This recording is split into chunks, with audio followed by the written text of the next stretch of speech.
Desmond, very nice meeting you. It's an honor to meet such a legend, first of all, Oh, thank you. because you are a music legend. I don't think that we have met people that have sold so many million records in their whole career. I know. I'm great. I know that too. So, what made you come to Greece and create this wonderful show we're going to watch to help us bring back the marvels of Parthenon? Well, my family loves Greece. My husband Curtis and I and our sons Roman and Nero, we've been coming here since they were 5 years old. They just turned 20. So I think it's our 14th or 15th trip. And we've made so many great friends. And I got the opportunity and the privilege of working with Phoebus on Sakis Fragos on a song. And I think the album was also called Ola Kala. And we worked back and forth between Athens and Miami Beach. And Phoebus came over, I came over here, back and forth.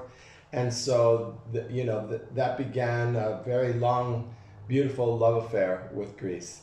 And so, for the last few years, another great friend, George Lambesis, has been saying, do a concert here, do a concert of your music, come on, I'll help organize and we'll make it together. So all of us together said, okay, let's do it.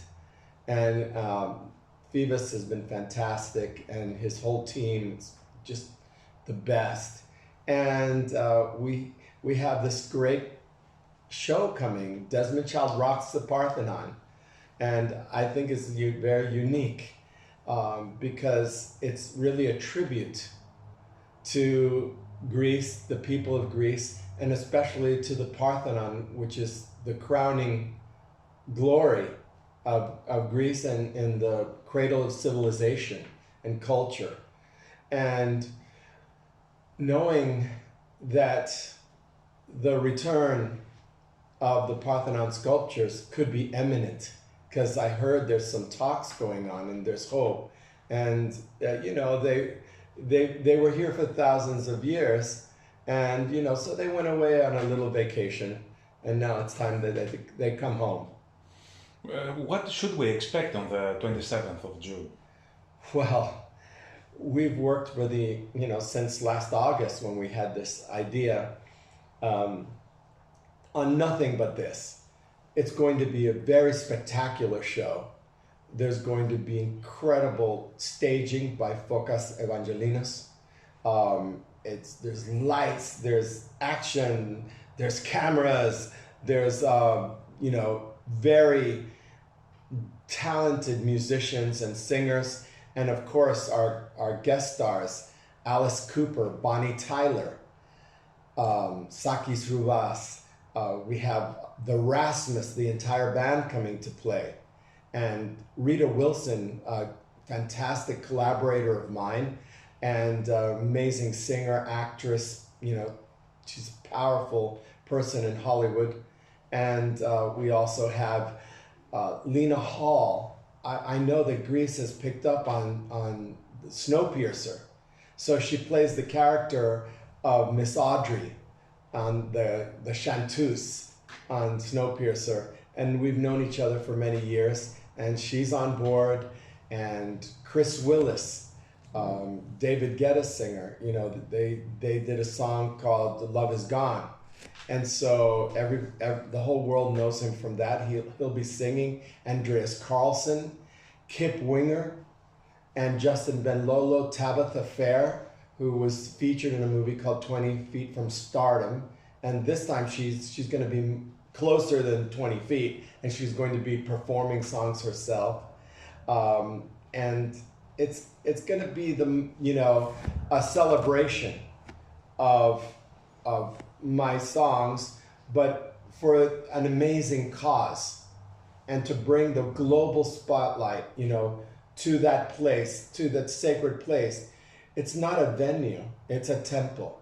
So from the minute that people walk in, they're going to experience a very special atmosphere. And from beginning to end, you're going to have a spiritual experience, because that's how we're treating it. That's how we built it and wrote it. And, you know, the main word through all of the songs is hope, because that's, you know,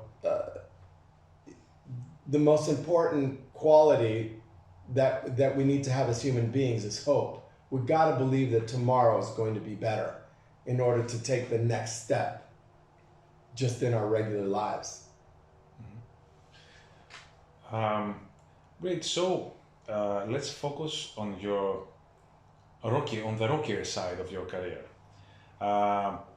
It would be. You mean rocky, like when things didn't go very well? No, Oh. the hard rock side of you, which is what rock hard is about. And let's start with Kiss. The obvious question for you is, I was made for loving you, but being rock hard, Yes. I cannot help but ask you about You Make Me Rock Hard. How did that happen?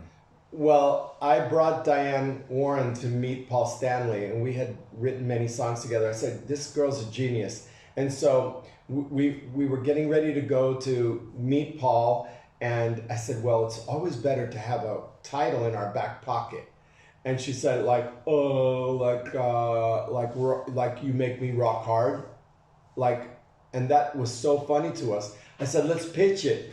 You know, it's so crazy, you know, and, you know, it could just make him laugh, you know. He loved it. And we wrote that song in an hour. It was like so crazy. You make me rock hard, you know, it's like, so it's, you know, it's the inspiration for your show. Yeah, yeah. But I think the pivotal song with Kiss was I Was Made for Loving You. I mean, it not only had a huge success, I think it opened the doors and the minds to more bands, for more bands to use outside writers. Did you believe that this song could be a crossover hit, incorporating not only rock but also disco and pop elements? Well, at that time, I had my group Desmond Child and Rouge, and we had a hit called Our Love Is Insane, and that had a dance beat, but it also had rock guitars. So I was already experimenting down that road, and so Desmond Child and Rouge was performing at a little club called Trax. It was underground, and that was a very momentous night because George Harrison of the Beatles was in the audience, and so was Paul Stanley. And before we went on, Paul came backstage and to meet us, and he said, and by the way, George Harrison is sitting in the first table. It was like, had a heart attack, and I just like peeked out, and I was like, oh my God. I was so scared, you know. And so afterwards, you know, Paul came to talk to us, and he said, do you want to write a song together? And so we got together at SIR Studios. The Kiss was on a lunch break, and there was a piano, because, you know, they didn't use piano. There was an old beautiful grand piano, and it had a cover on it. So we unfurled the cover, and Paul and I sat together, and we started writing what became I Was Made for Loving You. And the great thing about it is this concept of a dance beat with rock guitars. That was a new idea. And if you listen to it, it's not disco. It's Motown. Like Standing in the Shadow of Love, you know, I was made for loving you. It's made from the same fabric as Motown. And Paul, you know, his solo records, he has a new one. It's incredible. With his band, it's like a soul record. So I think that, you know, all the bands that I've worked with that had elements of soul music have been the most successful. And so when I went to write with Bon Jovi, you know, this idea of the boom, boom, boom, boom, boom, boom, boom, boom, boom, boom, boom, you know, that was in Our Love Is Insane, boom, boom, boom, boom, boom, boom, from Desmond Child and Rouge. And, you know, the idea of having this pulsing beat but yet powerful rock guitars on top. That's what turned the corner, because very soon, of course, Prince burst out into the scene, and George Michael and Madonna and Michael Jackson became global. This feeling of Motown and R&B and rock, like songs like "Beat It," da da da da da da da da. It was so, with Eddie Van Halen. It was a great coming together of black and white. And I think it changed the course of popular music. Mm-hmm. You mentioned Bon Jovi, and you had the song "You Give Love a Bad Name," which was actually "If You Were a Woman and I Was a Man" from Bonnie Tyler, and you rewrote it. And became that's what's called an interpolation. Yeah, and it became a huge success with Bon Jovi. What do you think? And it's become a huge success with Ava Max, Kings and Queens. Yeah. Mm-hmm. So that was my latest hit. It was my 6th decade of #1 hits. Yeah. And what do you think was the missing element in Bonnie Tyler's case, and it didn't become that huge, so huge as the "You Give Love a Bad Name"? My mentor Bob Crew, who I spent 2 years with, and he wrote all the songs from the Four Seasons and Lady Marmalade, Voulez-vous coucher avec moi, always told me, I said, well, what makes a hit? He said, a hit is when you have a song like that's a stellar song, a star. Then you add an artist. So that's 2 stars, and they have to line up. Then you have to have the management, the record company, the these days social media. You have to have all these stars line up. Then you look in the sky and it's like, wow, look how bright that star is. But it's really, if you look down the line, there's 20 stars or more that have to all line up to make a hit. That's why it's so hard to have a hit. And in the case of Bonnie Tyler, there was a changeover of management at Sony. And she was a UK artist. And, the new management came in and they didn't really understand her or a lot of artists fell into that, like the Eurythmics and George Michael and many stars, the Culture Club, they fell to the side in this tumult, which was just all about business, because the promotional dollars, everything that it takes, it was all in a very confused moment. A perfect example is when I produced her with a song that I found had never been recorded before by Holly Knight and Mike Chapman, a song called The Best. You're simply the best, better than all the rest. I found that song and I said, that just sounds like Bonnie. So when I got a chance to produce her, I brought the song, we recorded it, and many other songs that later became hits with other people. And the record companies was, there's no hits there.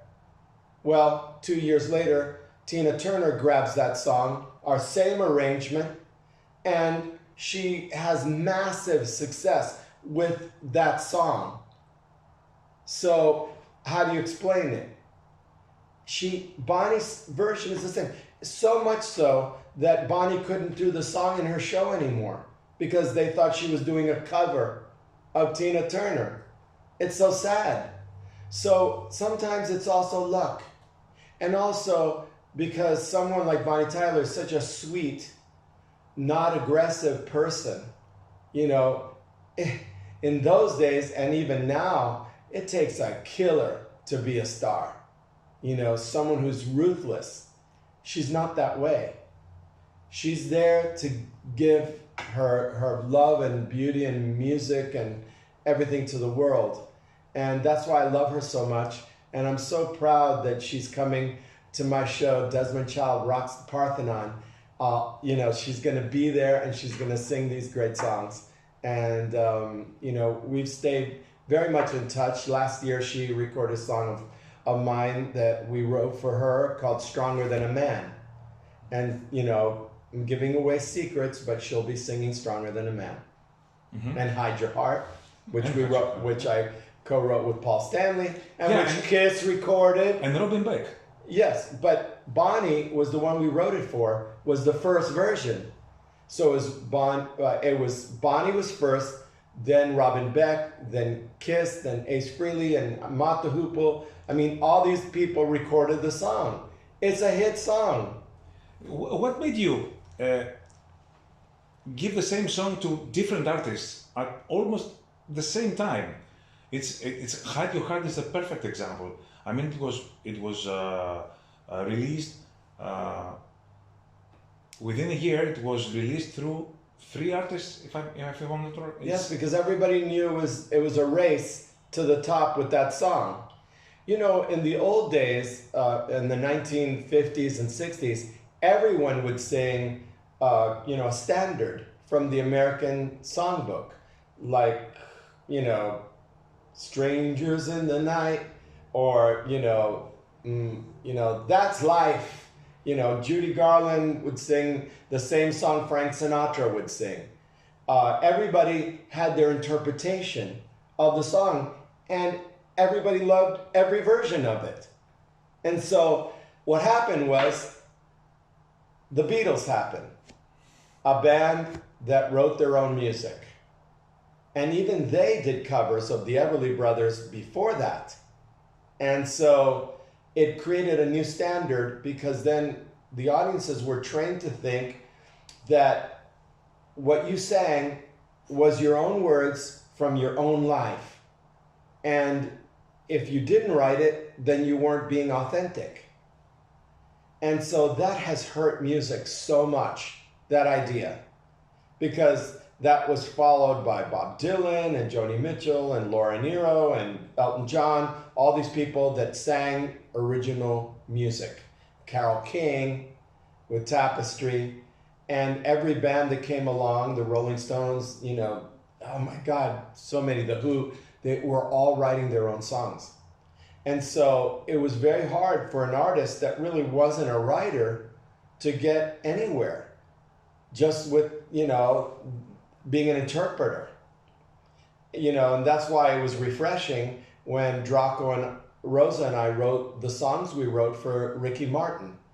He was not really a writer, and he went out on the road, and he was always on tour. So we were the studio rats creating the songs like The Cup of Life, Living La Vida Loca, Shake Your Bon Bon, She Bangs, for Ricky to sing. And Ricky would give us he's going to be in town. He'll give you 3 hours, and so between airplanes, and he would come and sing a little bit, and then that's how we put the records together. So he was confident because he was the ultimate, and he is the ultimate entertainer. There's no even thought that, Ricky Martin should be singing, his own words about his life. It's like, that wouldn't even occur. In Latin music, people do covers all the time, and people do the same songs all the time. They interpret it in a different way. This rigid idea, and it's very prevalent in rock music, that you have to be singing your truth, man. That has hurt music. So then, what was happening is people were putting out records that were not good. Maybe there was one song that had something, but there was no follow through. So I was brought in to, as an outside writer, to work with Paul Stanley, because Paul came up with his songs and Gene came up with his songs. And he had different collaborators, and then they picked the best songs, and that's in the lottery of that, the lottery of life, my songs always ended up on the records, and many of them became singles. And so when I went to write with Bon Jovi, they actually told me much, much later that they had no intention of recording the songs that we wrote together. They were hoping that I would help get them a cover so that they could make extra money to keep the band going. But the songs were so good that they kept them for themselves.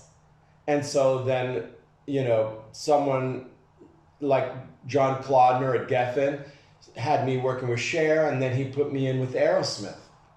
And Aerosmith had never collaborated with someone outside the band. And now is the time to tell me the funny story about Dude Looks Like a Lady.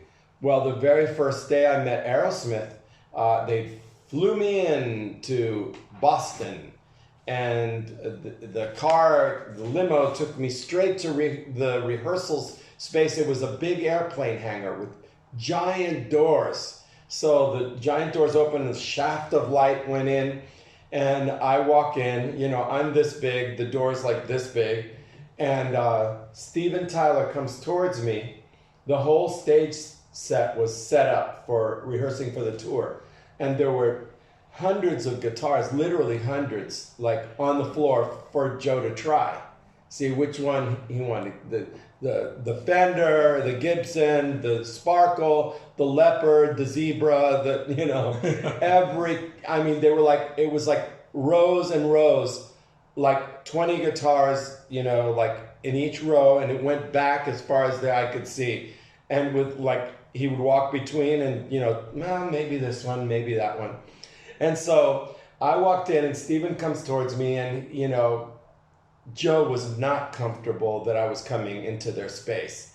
But Steven is a very gregarious person, so he brought me in, and they went to the side of the stage, and they were working with the engineer with a backwards guitar riff that went na-na, da-da, and then Steven started singing, cruising for the ladies, da-da, da-da, cruising for the ladies. And then they stopped, and then Steven said, well, what do you think about that? And I said, that's bad. That's really bad. I mean, Van Halen wouldn't put that on the B-side of their worst record. I said that to be funny, but Joe got all serious, and now he's looking at me sideways like that. And then Steven said, well, I said, what does that mean? You're going to be going down Sunset Strip in a Cadillac convertible, and all the girls are jumping into the car? How many videos have we seen of that? And he went, oh, well, I guess. Well, when I first started singing the riff, I was singing Dude Looks Like a Lady. I said, what? Dude Looks Like a Lady. I said, that's a hit title. And then Joe said, but we don't know what that means. I said, okay, I'm gay. I know what that means. So trust me on this. And I asked him, how did you come up with that title? And he said, well, a couple of weeks before, they had gone to this bar, and, they were all in the AA program, so they're all drinking, soda pop and, water. And there was a big, long bar, and at the end of the bar was this lonely lady, just all by herself, big platinum mullet, porcelain skin, black nails, all kinds of jewelry, and then, this body that went sort of like this. And so they're all saying, oh my God, she's by herself. Oh, well, who's going to go over there and talk to her? And suddenly she turns around, and it's Vince Neil of Motley Crue. And then Steven started going, ooh, that dude looks like a lady. Dude looks like a lady. Dude looks like a lady. And that's how it caught on. And then he said, well, that doesn't mean anything to us, and we can't sing that. And I said, yes, you can.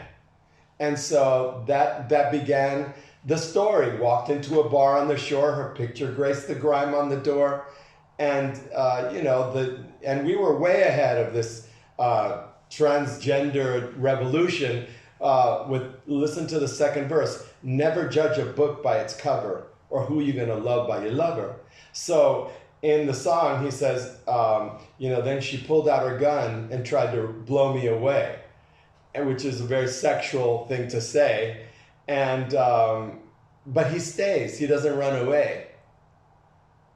And so that's what makes a song extraordinary. Usually in a song like that, the dude is like, what is this? No, get me out of here. But he stays and he sings, my funky lady, I like it, like it, like it, like that. And then later on, of course, they used it in the movie Mrs. Doubtfire, in the broom dance. So without even thinking about it, it became part of the culture, and it created acceptance, for someone who's, transvestite, transgender, gender fluidity, all these things that we talk about today. But a funny thing happened when we were building our house in Nashville, and one of these, workers came in and said, "You worked with Aerosmith, right?" And I said, "Yep." And he said, "Did you write that song, Do a Naked Lady?" I said, "Do a Naked Lady?" He said, "Yep, Do a Naked Lady." And that's a story he put in his head when he heard it, because that's what he wanted to hear. And it was like, fine, let him think that. Speaking about this, do you think that being openly gay for so many years, did it help you? Did it hinder you, or it just didn't matter at all in your career? Well, I didn't do badly, but it's true that there was a glass ceiling, and the hetero bands that I worked with, they were okay to be collaborating as a co-writer, because that was kind of an equal place. But to be the producer, you're the boss. I'm sorry, the producer is the authority, because he has to listen to the guitar player and the lead singer and break them up when they're fighting and choose, okay, that's the better idea, this is the better idea. And they didn't want a gay guy to be their boss. So little by little, I started saying, well, if you want my songs, I have to be the co-write. I have to be the producer, and I'll co-write with the artist. And so I got solo artists, and they were all kind of gender bending artists, like Joan Jett, Cher, Meatloaf. It was always, Alice Cooper is a perfect example. Gender bending from back in the 60s, with makeup and all of that. And so I was producing all of those artists and having success with them. And so I proved myself over and over again that, I could produce records that became hit songs. I mean, at one point I had 5 songs in the top 20. Either some coming down, some going up, all at the same time. That's a hard thing to have happen. Yeah. And so, when I finally, put my foot down, then I started getting calls from bands. When rock started to die, I started to be called on to be the producer, of Rat with Detonator, Now you tell me about Dream Theater. Well, that was just a songwriting session. Yeah. It raised a lot of questions, and you co-wrote the song "You Not Me." You have said that you didn't like the fact that you shared the songwriting credits with all the members of Dream Theater. I didn't know that's how they made they had their arrangements that way, and it was like, all I was told is you're writing with one person. And I wrote with him, then never saw him again till I saw the song, and then suddenly everybody's on the song, Yeah, and the guys from Dream Theater say that after this experience of working with you, they wouldn't let anyone else interfere with the music, because they said that it was purely their label's decision to work with an outsider either, which is something that I didn't want. And would you work again? But let me ask you something. Yeah. Do they work with outside engineers? Do they work with outside guys that do the lighting? Do they work with guys that drive the truck with their equipment? What's the difference? It's movie magic. I'm there to help. And nobody's asked for their money back. What made you change the title of the song from "You or Me" to "You Not Me"? You just didn't like it? I don't know if I changed that, but I don't remember it being changed. I The think demo- You're Not Me is a good title. Yeah, the demo title was You or Me. And You I think, or Me. Yeah, I think you changed many things on the chorus of that. No, wait a second. I changed nothing. We wrote the song wrote the from song scratch together. Mhm. You know, I don't care how they rewrite history. I had a writing session with a great guy, and we started a song from scratch. Then what happened to the song and the way they retell the story to make themselves look, you know, whatever, that's, you know, all I can say is that's sad. Yeah. Because I did nothing but want to help them. Mhm. And if they didn't write ever again with anybody on the outside, well, you know, That's their decision. Okay. that's their decision, and they're totally capable of writing their own music. But it's fun to share. It's fun to exchange ideas, to go in different directions. When I wrote with Paul Stanley, I Was Made for Loving You. I mean, we wrote a song with a dance beat and rock guitars. Gene never liked the song. He said so millions of times. But you saw the movie with James Franco called Why Him? And Kiss is in the movie. And guess what song they're singing? I Was Made for Loving You. And there's Gene playing the song with a big smile on his face and a big tongue hanging out. So, like, what can I tell you? It's like, I guess the check was good and he was in the movie. As happy as could be singing the song he hates. You know, this is all just nonsenses. It's all pretentious nonsenses because, you know, I mean, a funny thing happened. You know, this is in my book coming up, Living on a Prayer, Big Songs, Big Life. And, you know, we have a lot of fun with this, but they did an album called The Elder, produced by Bob Ezrin, who's a dear friend of ours. But when they went to do the publicity, Gene went on and on about, well, we put guards on the door to keep Desmond Child out, you know, at the studio. We had to have guards on the door 24/7 to keep Desmond Child out. And that was his kind of humor, but it hurt my feelings. It's like, excuse me, if you're going to cut somebody down, how about cutting down an enemy instead of an ally who's put money in your pocket? And so I called up Paul and I said, what is this? This really hurts my feelings. You know, he said, well, you know, Gene, I can't stop him from saying whatever he wants to say. But he said it in hundreds of interviews all around the world, right? So after I had that conversation with Paul, the next day, I think it was, I come home and on the answering machine, it said, hi, it's Gene. Sorry. Click. That's the first time he's ever said he was sorry ever in his life, you know. And we're very close, and all of us, and you know, I love him very much, and he's, you know, he's just, you know, he's like the great Gene Simmons. I mean, he says crazy things that I repeat one of his quotes. I just love it. I may not have it exact, but he, you know, I always tell this to all the interns. You know, especially when they say, oh, well, I'm taking the day off to go visit my grandmother, you know, or whatever. And I said, well, you know what Gene Simmons says? He says, the idea of time off and vacations is a marvelous idea for losers. Because I'm there wearing everybody out, and I work through the weekend still to this day. You know, it's like, I don't understand time off. I just want to get back to the music. And so I think that's why I've worked twice as hard or 4 times as hard as most people, and I've been able to survive a career through 6 decades of #1 hits.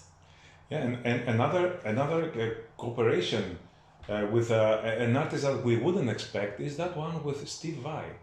He had a considerable success for an instrumental album with Passion and Warfare, and you worked with him for Sex and Religion with young Devin Townsend on vocals. Yes, and the song, I think we did too, and Alien Love. And Alien Love Secrets. Love Secrets, yeah. And we worked on both of those records. Yeah, you worked for... and also my manager and I and Ruta Sapetis we were co-managing him together. And so, and I was also, co-writing and... Yeah, In My Dreams With You, which is a great song. Da, da, da, da, da. I love that song. It's amazing. But how was it to work with a genius in his own field, like Steve Vai? I mean, was he open to new things? Did he want this crossover in his music? No, I mean, in his case, I was open to new things.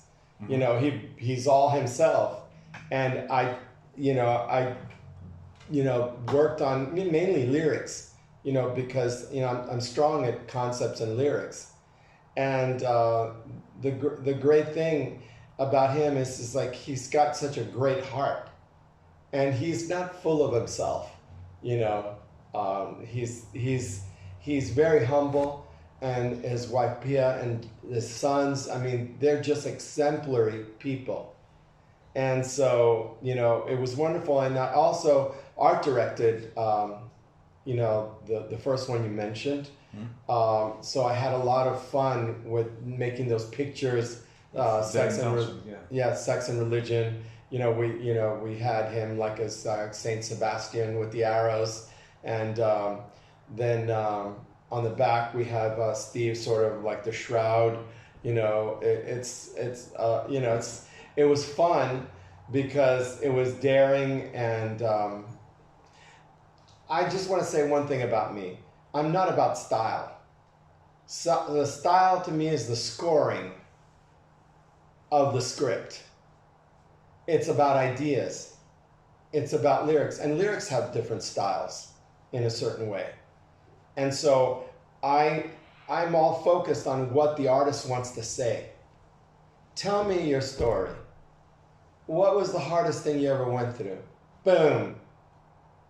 Tears and a title is coming out of truth. And so I will work in any style because I'm just focused on story. And if you look at all my songs put together, like what's going to happen on June 27th, Desmond Child rocks the Parthenon, you'll see that the songs tell stories. The story of Tommy and Gina. Tell stories. And that's what I'm most concerned with always. It's like, what is the story? What is the vertical moment, between this word and the next word? What is pulling the listener forward? I don't want to be bored myself, so I want the song to entertain me as I'm writing it. And I think that, when you get clear that, like someone like me, I'm not a star. Well, I will be for one night only, but I'm there to help to make stars bigger than they ever were before, because it's like exploding who they are, and that's why the songs that I write are usually not that coverable.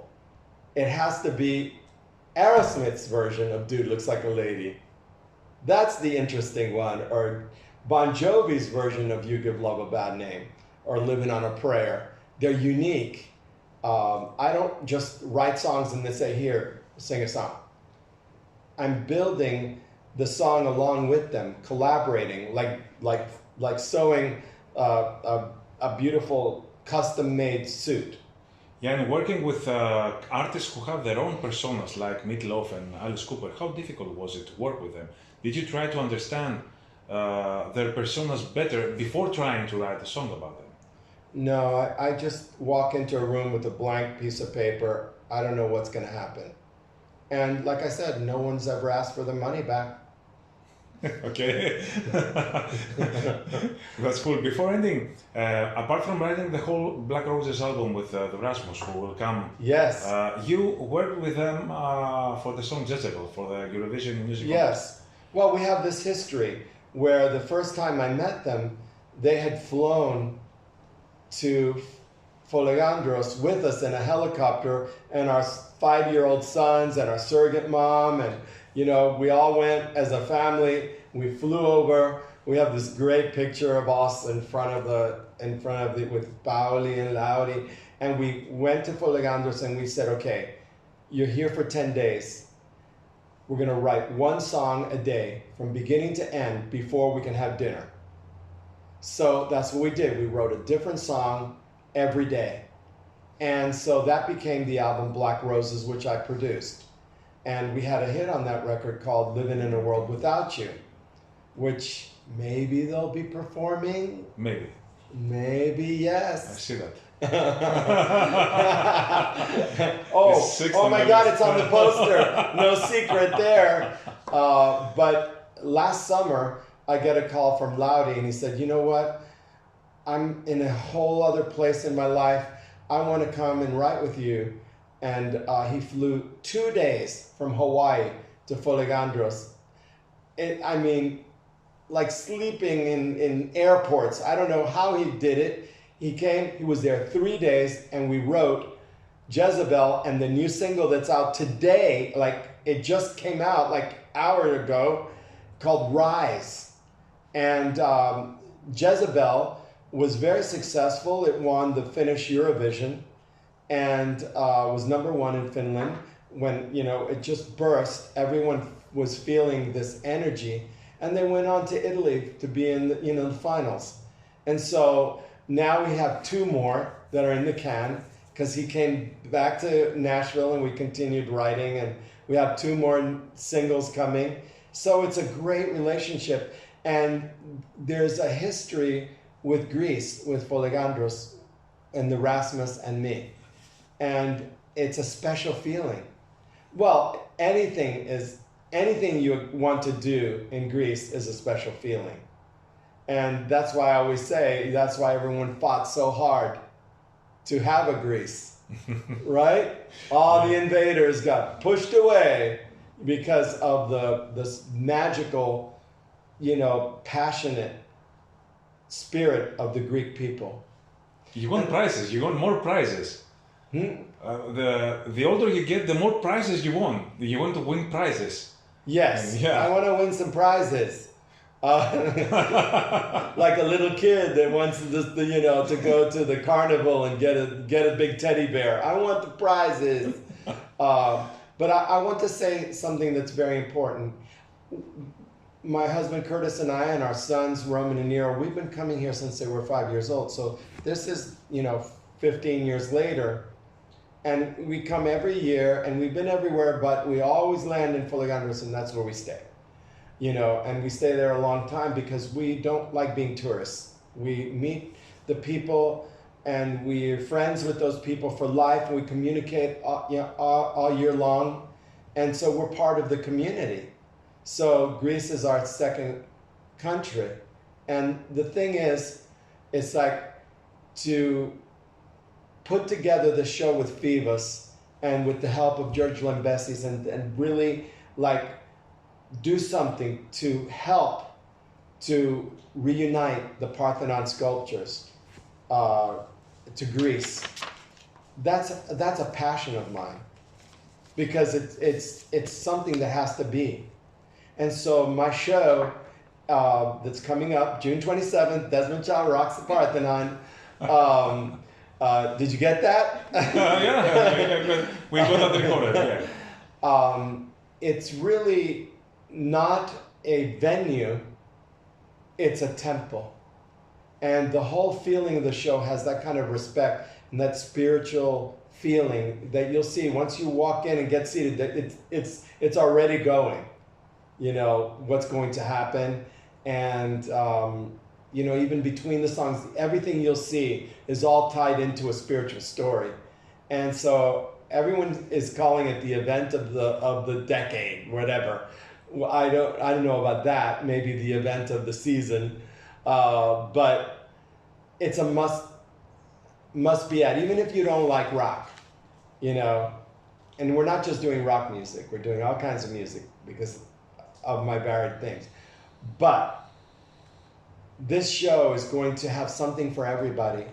But we're there for a special cause at the foot of the Parthenon, as out of respect and as a tribute to the people of Greece, to the great culture, to the cradle of civilization and culture. And, we're hoping to bring the global spotlight, make it shine even brighter on this that's happening, and there are talks going on. This is just a little more, just one little push more to bring the Parthenon sculptures home. And the last question, which is the artist that you would kill to work with? Adele. Okay, you had it in mind. Who could I kill? Everyone else. Every other artist. Get out of here! Get out of here! She's mine. No, all of my friends have ridden with her, and I've been left out, and I don't like being left out of the sandbox. I want to be in there with Adele. I know that she would love me, and she would love to exchange creativity with me. I have things to bring her. Adele, if you hear us. Adele. Adele. Adele.